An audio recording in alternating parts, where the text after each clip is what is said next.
کیا سمجھ رہے ہو؟ بس ایک نام ہے حسین، بھیجا ہے جو خدا نے وہ اسلام ہے حسین۔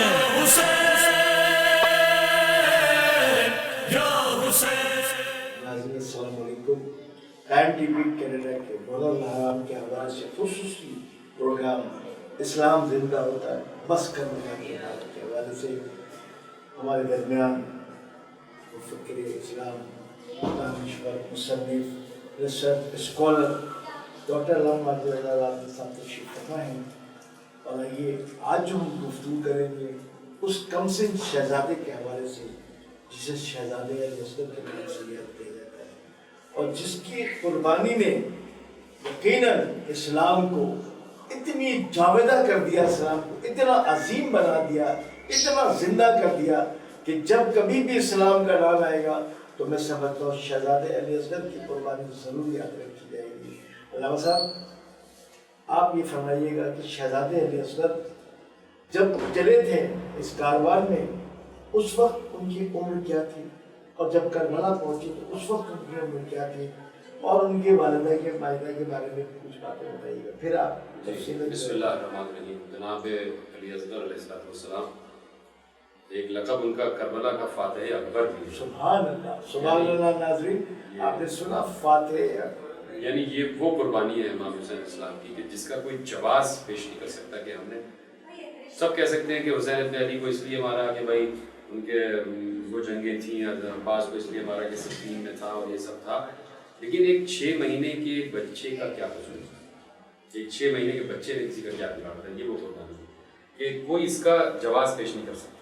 یہ سب کیا یہ میں واضح چاہتا ہوں، کیا یہ حقیقت نہیں ہے کہ جیسا کہ آپ نے فرمایا کہ امام حسین اور حضرت عباس یہ تو سب صحیح ہے، لیکن کیا یہ حقیقت نہیں، اس پہ آپ صحیح بتا سکیں گے کہ جناب علی اصغر کو شہید کرنے کا مقصد یہی تھا؟ میں سمجھتا ہوں کہ یہ دشمنی صرف حسین کے قبیلے سے نہیں تھی، بلکہ اصل دشمنی تو اسلام سے تھی، اصل دشمنی تو شریعت محمدی سے تھی۔ جی ہاں جی ہاں، وہ تو ہے، اصل بات تو یہی ہے کہ وہ چاہتے تھے کہ اپنا دین، اپنا طریق، اپنے آئین ڈکٹیٹ کروا، اور وہ اسی صورت میں ہو سکتا تھا کہ جب امام حسین بیعت کر لیں، لیکن امام حسین نے سب کچھ قربان کرنا قبول کیا لیکن بیعت کرنا قبول نہیں کیا، اس لیے کہ حسین بیعت کر لیں اس کا مطلب ہے رسول نے بیعت کر لی، باطل تو یہ تو ہے۔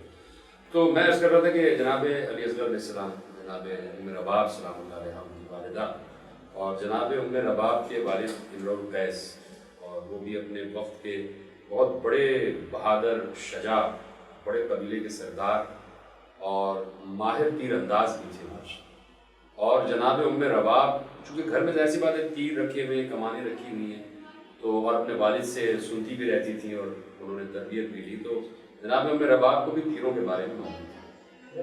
جناب ام رباب بھی جانتی ہیں کہ تیر کون سا تیر کتنے وزن کا ہوتا ہے، کتنے بھال کے تیر میں کتنی رفتار ہوتا ہے، اور آپ دیکھیے کہ کہاں پر۔ تو اب جناب علی اصغر جب اس دنیا میں آئے ہیں اور 28 رجب کو جب امام حسین چلے تو جناب علی اصغر کل 18 دن کے، 10 رجب جناب علی اصغر کی دنیا میں آمد ہے اور 28 رجب 18 دن میں وہ محبت ہے جناب فاطمہ صغریٰ اور جناب علی اصغر میں کہ جو جناب علی اکبر اور جناب فاطمہ صغریٰ میں 9 برس میں ہوئی، وہ اتنی محبت 18 دن کہ اب تو بس جناب علی اصغر کا جھولا جناب فاطمہ صغریٰ، اتنی محبت، اتنا انس۔ اور اس میں لکھا بھی ہے روایت میں کہ جب امام حسین کا قافلہ چلا گیا 28 رجب کو تو پیچھے جناب فاطمہ صغریٰ گئی ہیں، اور صرف اس مقصد کے لیے گئی ہیں کہ بابا آخری بار علی اصغر کو میں گود میں لینا چاہتا ہوں، اتنی دور چل کے گئی۔ اور اس وقت پوری روایت ہے کہ جناب فاطمہ صغریٰ نے جناب علی اصغر کو گود میں لیا ہے، اور امام حسین چاہتے ہیں کہ علی اصغر یہاں گوشت واپس لے لیں، لیکن جناب علی اصغر پلٹ کے آئے نہیں، بہن کی گود نہیں چھوڑی۔ اور پھر اس کے بعد جب امام حسین نے کان میں جناب علی اصغر کو کچھ کہا ہے تو ہمت کے بچہ جو ہے حسین کی آغوش میں اور کہا خدا حافظ زغرا، تو جناب فاطمہ صغریٰ نے بس ایک جملہ کہا کہ بابا میں جا رہی ہوں، ٹھیک ہے، لیکن جاتے جاتے اتنا بتا دیجیے۔ یہ ذرا فرمائیے گا ہمارے ناظرین کے لیے کہ آپ کے خیال میں امام حسین نے کان میں شہزادے علی اصغر کی کیا کہہ دیا ہوگا جو شہزادے علی اصغر؟ جی ہاں، میں وہی عرض کر رہا ہوں کہ بس جناب فاطمہ صغریٰ نے ایک جملہ کہا کہ بابا مجھے بس یہ بتا دیجیے کہ کان میں بچے کی کیا تھا کہ میرا بھیا امت کے آغوش میں چلا گیا، تو امام حسین نے روتے ہوئے کہا کہ بس یہی کہا کہ علی اصغر اگر اس وقت تم ہمارے ساتھ نہیں گئے تو پھر وہ سنسناتا ہوا تیر کون کھائے گا اور امت کو کون بخش پائے گا. بیٹا علی اصغر تمہاری قربانی نظر شہادت میں لکھی ہوئی. تو آپ سوچیں 18 دن کے بچے میں اہل بیت کے گھر کے جو عصمت کے گھر کے بچے ہوتے ہیں ان میں یہ شعور ہے. تو وہ قربانی پہلے سے بھی طے ہے جناب علی اصغر کو جانا ہے. اور وہ 6 مہینے کا سفر ہے. دیکھیے وہ شہادت تو بعد میں اپنی جگہ کرب عظیم ہے, لیکن یہ 6 مہینے کا صحرا کا سفر اور 18 دن کا بچہ ہے. ابھی آپ سوچیں کہ اس بچے کے لیے کتنا گناہ ہے کہ عرب کی جو ہے نا تپتی ہوئی تپسا ہوا صحرا, گرمی, آگ برساتا ہوا سورج, اور اس عالم میں جناب علی اصغر ہیں. تو عاشور کو جو عاشور کا دن آیا ہے تو اس دن جناب علی اصغر کی عمر بالکل 6 مہینے کی ہوئی ہے. اور وہ جو امام حسین نے 1 دن کا وقت لیا ہے اس کی بہت سی وجوہات میں ایک وجہ یہ بھی ہے کہ 9 محرم تک 1 دن کم تھا 6 مہینے, اور 10 محرم کو 6 مہینے پورے ہو جائیں گے, اور قربانی کے لیے 6 مہینے کا ہونا بہت زبان میں. ناظرین آپ نے سنا علامہ صاحب نے کتنی اہم بات کی ہے, اہم پہلو پہ گفتگو کی ہے. تو آپ جناب علی اصغر, آپ مجھے ایک بہت بڑے عالم کا ایک جملہ یاد آ گیا کہ مولانا علی نقوی صاحب, نقل صاحب جو کہلاتے ہیں, ان کا ایک جملہ ان کی کتاب میں لکھا ہوا ہے کہ جو شہید جاتا گیا, پہلے انصار گئے اور پھر اصحاب اور پھر اس کے بعد امام حسین کے گھر والے گئے, کہنے کہ جو شہید جاتا گیا نا اس کی پیاس کا عرصہ وہاں ختم ہو گیا. حبیب ابن مظاہر کی شہادت ہوگی, ان کی پیاس ختم ہو گئی, وہاں تک رہی ان کی پیاس. زہیر کی پیاس ان کی شہادت تک رہی, مسلم ابن اوسجہ کی پیاس ان کی شہادت تک رہی.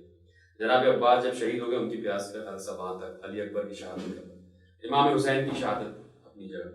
بس سب سے طویل جو پیاس ہے وہ علی اصغر کی, اس لیے شہداء میں آخری شہید ہے علی اصغر, اور اس کے بعد پھر امام حسین کی پیاس. کہا کہ دیکھو کتنی طویل پیاس علی اصغر نے صحیح ہے کہ ایک تو 3 دن کی پیاس, اور اس کے بعد عاشور میں بھی سب سے آخر علی اصغر نے. تو یہ اتنا یہ اس لیے میں نے کہا کہ فاتح اکبر ہے جناب علی اصغر کربلا, کہ کربلا میں شہادت علی اصغر سے متاثر ہو کر دین حق پر ہے. اس شہادت کو کوئی اور نہیں لا سکتا کہ بھائی اس بچے نے کیا قصور کیا. بہت سے جو غیر دین والے ہیں, غیر ادیان والے, یہی انہوں نے سوال اٹھائے اپنے اپنی کتابوں کہ اس بچے نے کیا قصور کیا. اگر بچے کو پانی پلا دیتے تو اب لکھا یہی ہے کہ بات میں بالکل مختصر کر دوں کہ جس وقت امام حسین نے استغاثہ بلند کیا ہے کہ حل من ناصرین ینصرنا حل من مغیثین یغیثنا, تو جب سارے شہید ہو گئے اور امام حسین وسعت لے کے واپس گئے اور کربلا میں آ کے نعرہ استغاثہ بلند کیا, صدا استغاثہ, تو خیمہ گاہ حسینی سے رونے کی آوازیں بلند ہوئیں. امام حسین نے پلٹ کے خیمے کی طرف آئے, اور جیسے خیمے میں داخل ہوئے تو بس ایک جملہ کہا کہ بہن کیوں رو رہی, اہل حرم کیوں رو رہے, ابھی میں زندہ. تو جناب زینب نے روتے ہوئے کہا کہ بھیا بات یہ ہے کہ جس وقت تم نے حل من ناصرین کہا تو علی اصغر نے اپنے کو جھولے سے گرا, بچے نے جھولے سے گرا لیا. دیکھیے ہم یہیں تک جملہ سنتے ہیں کہ بچے نے جھولے سے گرا لیا, اور حسین آگے بڑھے اور بچے کو گود میں لے لیا. لیکن جناب زینب نے کہا کہ نہ صرف یہ کہ جھولے سے گرایا بلکہ گھٹنیوں چلتا ہوا خیمہ گاہ کے دروازے کی طرف جاتا, کہ گھٹنیوں چلتا ہوا خیمہ گاہ کے دروازے تک. یہ جملہ معمولی نہیں ہے, کلیجہ پھٹ جائے. آپ تصور کریں کہ جن کے بچے چھوٹے چھوٹے ہیں, 6 مہینے کا بچہ جو گھٹنیوں چل رہا ہو, اور وہ اس عالم میں اس میدان جنگ کی بات میں کر رہا ہوں کہ علی اصغر خیمہ گاہ کے دروازے کی طرف یعنی میدان کی طرف جا رہے ہیں. تو حسین کہتے ہیں بیٹا میں تمہارا مطلب سمجھ گیا. ماں کو سمجھانے کے لیے کہا کہ بچہ پیاسا ہے, لیکن امامت تو جانتی ہے نا کہ بچہ میدان جنگ میں جانا چاہتا ہے, اور بچہ کہہ رہا ہے کہ بابا جس مقصد کے لیے مجھے بلایا اب وہ وقت آ گیا کہ وہ مقصد پورا کیا. امام حسین نے بچے کو آغوش میں لیا ہے اور لے کے چلے ہیں, تو بس ماں نے ایک لفظ کہا ہے کہ والد تھوڑی دیر کے لیے رک جائے. جناب ام رباب نے کہا, میں جناب ام رباب کا سوچتا ہوں میرا کلیجہ پھٹ جاتا ہے حسن صبیر رابطی صاحب, کہ کربلا کی مائیں سب ایک طرف اور ام رباب ایک طرف. جناب ام رباب نے جو قربانیاں دی ہیں, خدا کی قسم انسانیت جو ہے وہ سجدے کرے جناب ام رباب کی بارگاہ, اتنی صابرہ کی تھی. تو کہا کہ والی کچھ دیر رک جائیے. وہ گئی ہیں, تندور کھولا ہے, نیا کرتا نکالا ہے, جناب علی اصغر کو پہنایا, اور ایک سفید اجلی سی چادر جو ہے جناب علی اصغر کے جسم پہ ڈال دی, اور بس یہی جملہ کہا کہ والی باہر بہت دھوپ سخت ہے, سورج آگ برسا رہا ہے, ایسا نہ ہو میرا بچہ کملا نہ جائے, میرے بچے کی جلد نہ جھلس جائے. تو روایت کہتی ہے کہ حسین ابن علی نے سوچا کہ ام رباب یہ چادر نہیں، تم علی اصغر کو کفن پہنا، یہ کفن ہے علی اصغر کا. اور جس وقت لے کے پہنچے ہیں تو بس یہی کہا ہے کہ بھائی میں قصوروار ہوں، اس بچے نے تو کوئی قصور نہیں کیا. یہ امام حسین کا جملہ تاریخی جملہ ہے کہ میں نے تمہارا اگر قصور کیا ہے کوئی تمہارے بقول. حالانکہ امام حسین نے کسی کا کیا بگاڑا، کسی کا کون سا گھر لوٹا تھا، کون سے کسی کے املاک پر قبضہ کیا تھا، کون سے کسی کے باغ کو لوٹ لیا تھا. لیکن کہا کہ تمہاری نگاہ میں قصوروار ہوں، یہ بچہ تو قصوروار نہیں. اس بچے کی ماں بھی پیاسی ہے اور یہ بچہ بھی پیاسا ہے. سمجھ گئے نا؟ مطلب کہ ماں پیاسی ہے تو بچے کو غذا منتقل نہیں ہو سکتی، اور یہ بچہ بھی پیاسا ہے. تو کیا ہو جائے گا تمہارے دریا میں سے، کیا کمی آ جائے گی اگر چند قطرے اس کو پانی میں پلا. لیکن لکھا ہے کہ وہاں سے کسی کو رحم نہ آئے. تو امام حسین نے اس چھوٹے سے نازنین بچے کو کربلا کی تپتی ہوئی ریت پر لٹایا ہے، اور جیسے لٹایا علی اصغر نے ایڑیاں رگڑنا شروع کی تو فوراً امام حسین نے اپنی آغوش میں اٹھا لیا ہے. تو امام زین العابدین علیہ السلام سے پوچھا گیا کہ ہم نے سنا ہے کہ فوراً اٹھا لیا، تو کچھ دیر رہنے دیتے. تو کہا کہ علی اصغر فخر اسماعیل تھے، تھوڑی دیر اور ایڑیاں رگڑتے تو دوسرا زمزم نہیں اور پوری کربلا کی تاریخ پلٹ جاتی. کہا اس لیے اٹھا لیا. اور اٹھانے کے بعد علی اصغر سے کہا ہے کہ علی اصغر تم حجت خدا کے وارث، تم حجت خدا کے نمائندے ہو، تم حجت خدا کے بیٹے ہو، تم حجت خدا کے پوتے ہو، تم ان پر اپنی حجت کو تمام کرو.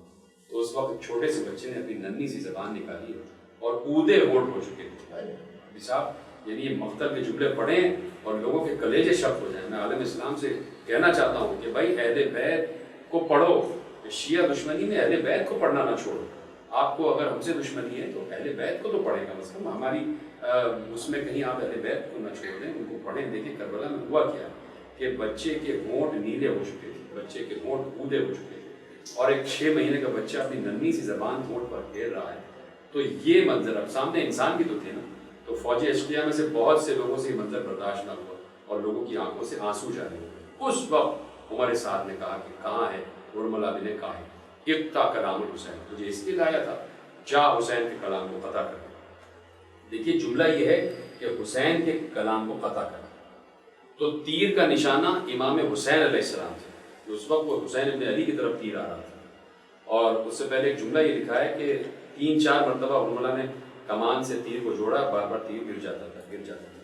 تو عمر صاحب نے پوچھا تو بڑا ماہر تیر اندازی کیا ہو رہا ہے؟ کہا کہ میں جب تیر ایسے چلاتا ہوں تو جہاں پر حسین بیٹھے پیچھے خیمہ ہے، اور جیسے ہی میں تیر کمان سے جوڑتا ہوں خیمے کا پردہ ہٹتا ہے اور مجھے کوئی بیوی نظر آتی ہے، کوئی ماں نظر آتی ہے، تو میری توجہ بڑھ جاتی ہے، وہ تیر گر جاتی ہے. تو کہا کہ تو اپنا زاویہ بدل دے. اب اس نے زاویہ بدلا ہے اور اب جو تیر چھوڑا. تو بہت سے ذاکرین یہ جملہ پڑھتے ہیں. میں نے عراق کے روضہ خانوں سے بھی یہ جملہ سنا ہے. مقتل میں تو مجھے کہیں نہیں ملا، یقیناً موجود ہوگا، کہ جیسے تیر چلا ہے ادھر سے رباب نے بلند آواز سے کہا کہ علی اصغر اپنے بابا سے ہوش کر. تو تیر آ رہا تھا امام حسین علیہ السلام کی طرف، لیکن علی اصغر ایک دم ہمکتے ہیں اور ہمک کر بابا کے سامنے آ جاتے ہیں. تو تیر جناب علی اصغر کی گلے سے یہاں سے گھستا ہے اور یہاں سے پار ہو جاتا ہے، اور پار ہونے کے بعد حسین ابن علی کے بازو میں پیوست ہو جاتا ہے. تو اس وقت روایت ہی کہتی ہے کہ اگر تیر حسین ابن علی کے بازو میں پیوست نہ ہوتا تو جدھر تیر پرواز کرتا ہوا جاتا ادھر علی اصغر پرواز کرتا. اتنی تیز رفتار اور اتنا بھاری تیر تھا.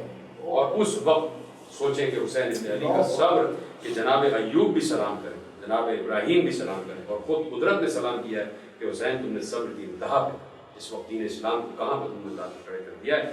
تو اس وقت جناب علی اصغر کی گردن سے جو خون نکل رہا ہے، سنیں صاحبان اولاد سنیں کہ اتنا سا بچہ تھا کہ اتنا سا خون نکلا کہ کل چلو میں حسین نکلا. علی اصغر کا خون ایک چلو میں، چھوٹا سا بچہ چھوٹا. اور اس وقت جناب امام حسین نے چاہا کہ زمین پر پھینکیں. زمین سے آواز آئی کہ اگر یہ خون ناحق ہے زمین پہ آ گیا تو قیامت تک کوئی سبزہ نہیں ہوگا. آسمان کی طرف اچھالنا چاہا تو آسمان سے آواز آئی یہ خون ناحق صغیر ہے، اگر آسمان کی طرف آ گیا قیامت تک بارش نہیں برسے گی. تو حسین نے وہ خون اپنے چہرے پہ بھر لیا. تو عالم اسلام شکریہ ادا کرے علی اصغر کا، شکریہ ادا کرے حسین ابن علی کا، کہ اگر حسین زمین پر پھینک دیتے یا آسمان پر پھینک دیتے تو قیامت تک بارش نہیں برستی، قیامت تک قحط سالی ہوتی. اور اب حسین ابن علی آئے ہیں. آخری جملے میں بیان کرتا ہوں کہ ہر کسی کی لاش کو لے کے آئے ہیں اور لا کے مقتل میں لٹا دیا اور کہہ دیا کہ آؤ میں لیلا علی اکبر کی لاش آ گئی، آؤ زینب اور محمد کی لاشیں آ گئی.